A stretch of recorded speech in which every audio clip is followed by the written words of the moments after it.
Hello, let's talk about the persistence of vision. Actually, I'm not going to talk about the whole collection here. I'm just going to talk about the title novella, Persistence of Vision, which was first published in the magazine of fantasy and science fiction in 1978. This is a novella by John Varley, American science fiction writer, born in 1947, now 74 years old. So yeah, this was his first collection of stories published a year after the Locust nominated novel, the Op- Op- Opachi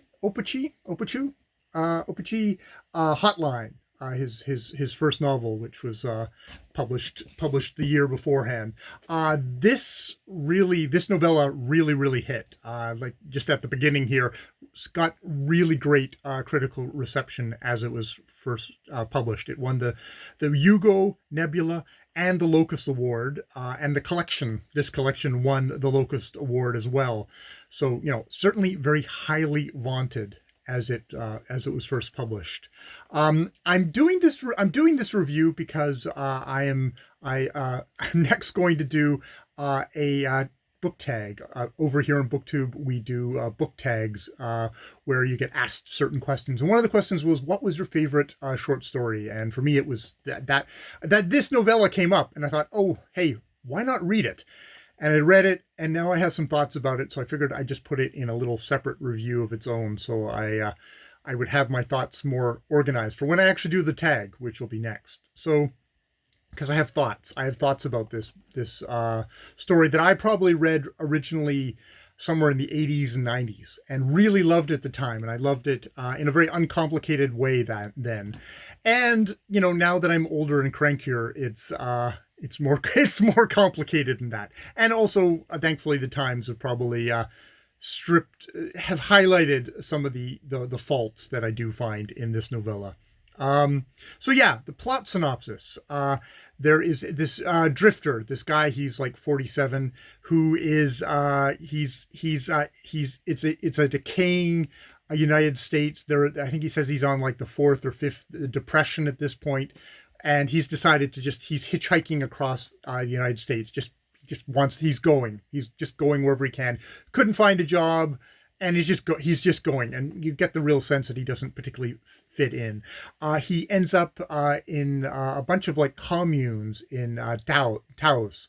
This was written in the 70s when communes were the thing, and so as a writer writing then, he's just imagining those communes, like kind of different kind of communes continuing on. And yeah, as the society is failing, you get that definite sense of people are searching for some different way of how to do things. And yeah, he sees a lot of communes which are going the way that a lot of communes did go in the 70s, where the everyone kind of went like, we're going to get away from all the crap, but they brought all the crap with them of the kind of human nature. But he gets deeply fascinated in this community of deaf-blind people. There was apparently a big spike in deaf-blind people due to a rubella outbreak. So there was a big concentration of them, and out of this big concentration, there was just a core group that decided that they wanted to go off and make their own community and actually make it themselves. And that's what they did. And so they and their children, who, because they weren't genetically born, weren't born deafblind, but it happened due to an illness, are born with sight and hearing. They and their children live in this specially designed community, which the Hitcher, who I don't think he ever gets named during the thing, calls Keller. For Helen Keller, obviously what is for anyone outside of the deafblind community is the most famous deafblind person known. And so while all the other communities have all these these failings, that this community is it's created solely by the deafblind individuals themselves, seems to work perfectly. Like it just, he calls it like kind of just this well-oiled machine, but also very kind of organic. And partially that's how the community is organized, molded by the strengths and the limitations of of its inhabitants. There's special tracks that are set up to walk. There's iron rules about never moving or misplacing everything. One of the kind of the striking incidences in here is when the narrator he forgets and he puts something down, and that becomes a whole thing in itself, and he gets to see exactly what they do with someone in the community that breaks the rules in what they feel is like that's kind of a earth-shaking thing for someone who, like, everything is set up so much that if they're going along and they hit something, that is a major deal. And it's a strength of, like, just Varley, how Varley's is really able to construct, maybe perhaps through actual real world examples of, like, how this community works. But the other thing that seems to really, really bind this community together, really give it its culture, give it its cohesion, is how they communicate. And it's like it's a multi-level language. The simplest is basically hand speak, where you're placing your hand in the other person's hand and making symbols. But then there is the shorthand, which is basically, whole concepts are come from the smallest things. And then there's this body language, which is literally you're using your entire body, all body contact, very intimate, all full body contact, to be able to communicate. And then even above that level, there is this, and finally there is what's represented as that in the text, which is inadequately translated as the mode of touching without touching, which the narrator comes across the adults all in this field, and comes across all the adults in the field, and they're slowly spreading out, until they're just barely touching by fingertips, and then they're not touching by fingertips, but they're somehow, like, still connected, and they're still connected, and, like, they break out into these kind of waves of laughter, and it's like, they're still connected, and it's quite beautiful. It's quite haunting thing. Now, Varley kind of breaks up the hitchhiker's story with him telling about all the practicalities of this deafblind community, of them fighting legally to break free from the kind of the governmental kind of system, like all the people who want to take care of them, all the government officials who want to come in and say, oh, you're not taking care of the children right, and pulling them out. There's the practicalities of just setting up the commune, of the construction of their early days, of, like, when things failed, and how they had to do that, and and violent incursions from outsiders, and, like, how they adapt to that, how they continue to respond, and keep this community together. And you do get the sense, all outside of this community, things are falling apart. Things are getting worse and worse.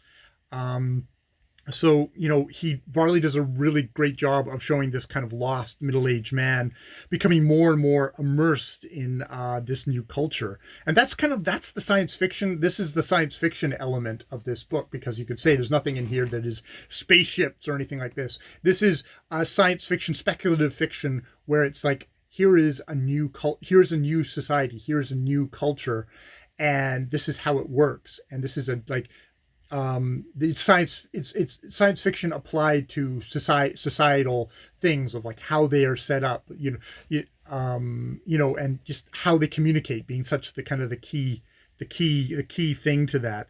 And it's how they seem to have kind of transcended the falsities of regular human behavior and language. It's like, he says, like, it's impossible to actually lie in this language, and because of kind of being able to read each other's bodies, it's like you end up broadcasting everything before maybe you even know it yourself, and they're already in the process of healing you before you even realize you're broken, that sort of thing. Now, so that's all the really great stuff about this story. The problem about reading is that Varley is using the deafblind community, this deafblind community, but he's using, like, there are deafblind communities where they have their own culture and stuff like that, and he's using this as an idealized version of he's idealizing this. He's making it like, wow, it's a perfect society where there is no law, there's no falsity, there's no falseness. And it's like, that's great. That's great, but you know, I know instinctively that just because it's a different group of people who maybe communicate a different way, that doesn't mean that they are free of the frailties and there's assholes, there's fuck ups, there's people who can be complete meanies in the deafblind community who can do rotten things do rotten things. That's all there, but you know, it falls into the thing of, like, when you idealize a group of people, it's just as bad as degrading them. It's both are a form of dehumanization. You're making them something more, other, which is like, that is not great. That is not fair to deafblind people. So that is. It's using it as your magic sauce in the thing, versus these are actual people. Um, and the other problem this is the thing that I've left for the end, which is, I think, anyone who has probably read the novella recently would know, is that the main entry point for the hitchhikers' entry into this commune is one of the deafblind community's one of their children who can speak and hear and can talk to hitchhiker. It's a woman named Pink, a female named Pink, who initiates him in the community, is one of the few named people. Everyone else is given nicknames by the hitchhiker, who also remains unnamed, because their own names are highly relational in nature, and it can, like, change depending on which person they're talking to. You almost get the sense of, like, where or when, like the amount of complexity of this language and the specificness, but also just how it changes over time. It's like, the narrator says, I can't, it's so complex, I cannot keep up with it. So, but as as a result of that, like, he and Pink have the closest kind of the relationship there, even though he does say as it goes along that he loses his caveman, I think he calls it, possessiveness, that everybody is intimate in this thing, intimate in the in emotional and sexual nature, and he kind of lets that go. He lets that go, and definitely also lets go sort of the things of, like, male on male or female on female relationships, and that thing. It's just sort of, it's a group thing. I mean, I think he talks about other outsiders coming in, and it's like freaking, it's an orgy, is what it kind of comes across as, even though not everybody's having sex. Everyone's touching and is super intimate in this kind of a group talk, which can happen with great rapidity. And now Pink doesn't like to wear clothes. Like, not everybody is like that, but Pink doesn't like to wear clothes at all. And yeah, as I said, communication is a full body experience, and it includes sex as a part of that package.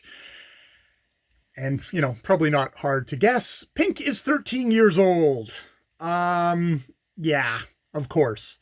As depressingly usual with these sort of stories, the middle-aged narrator tells that this society, that isn't a big deal. Yeah, of course it isn't. Of course it isn't. It's always very convenient how that is for the middle-aged authors and middle-aged narrators, that it's always super cool that you can have sex with underage girls in these stories. So yeah, it's heavy squick factor. And yeah, I think that's why at the beginning of this I wanted to mention this was a multi-award winning novella. This won across the board, in the late 70s, which isn't to say I'm sure there weren't people on the side going, he's fucking having sex with a 13-year-old girl in this story. I'm sure there was, but it was apparently it must have been in a voting minority because that comes. But yeah, free love stories of this era seem to always come down to middle-aged dudes getting to have sex with underage girls. You know, and it points out that Robert A. Heinlein, who is often held up as kind of high squick factor in stories where there's a massive age difference between his stand-in of an old dude having sex with young women, and he's not alone. He's unfortunately not alone in that. And yeah, it's one of those things. It's like when I read this the first time in probably the 80s, 90s, somewhere late 80s, early 90s, I did not take that in. That kind of sailed by me. That wasn't, I didn't see that. I guess I did. I was enough in the Kool-Aid of the time that, like the people who gave this thing lots of awards at the time, I didn't take that. I didn't see that. I certainly did not see any kind of things about, like, the deafblind community and making them into this kind of magical, transcendent kind of stage in human evolution. Sort of like, you get kind of the Rain Man kind of magic powers, that kind of thing. There's kind of that with the deafblind community. So yeah, it's like I have these big problems with this story, and still I got to the very end line, and the end line of this story just still blows me away. Gives me the shivers. And it's like it's the novella is definitely doing that thing that science fiction can do at its greatest point, which is pressing us to something more, trying to imagine human beings as something more, pushing for, how do we transcend our very limited human natures, while at the same time having all these fucked upness, undigested fucked upness in this story, at the same time. So, I love this novella. I love the story. And at the same time, I'm quite repelled. I'm quite repelled by it at the same time. Which is something worth, that is a good feeling to have both of, I think. Yeah. And I mean, the thing is, it's one of those questions that I wonder if someone just came to the story now, it would be like, they'd get to that line because it comes when Varley isn't hiding this when you get introduced to Pink right then. I do think maybe someone who picked up the story for the first time would just like come to that and go, nope, and toss it. And maybe I am of kind of a last generation who that wasn't blind, should have been, but I'm a limited creature of my own time, evolving through my own time. At that point, I accepted that. I either just kind of jumped over and just didn't think about it. But I do wonder if someone who is just coming to it now, a 17 or 18-year-old guy or gal or whatever coming to it right now wouldn't just kind of go, no. So yeah, that is my thoughts on The Persistence of Vision by John Varley. Yeah, more videos later. Oh, and definitely, if you don't check out my version of the Astounding book tag, definitely go over to Michael K. Vaughan and check out his original version of it. I'll put a link to that down below because it's a really cool tag, which I'm looking forward to doing now that I'm all riled up from talking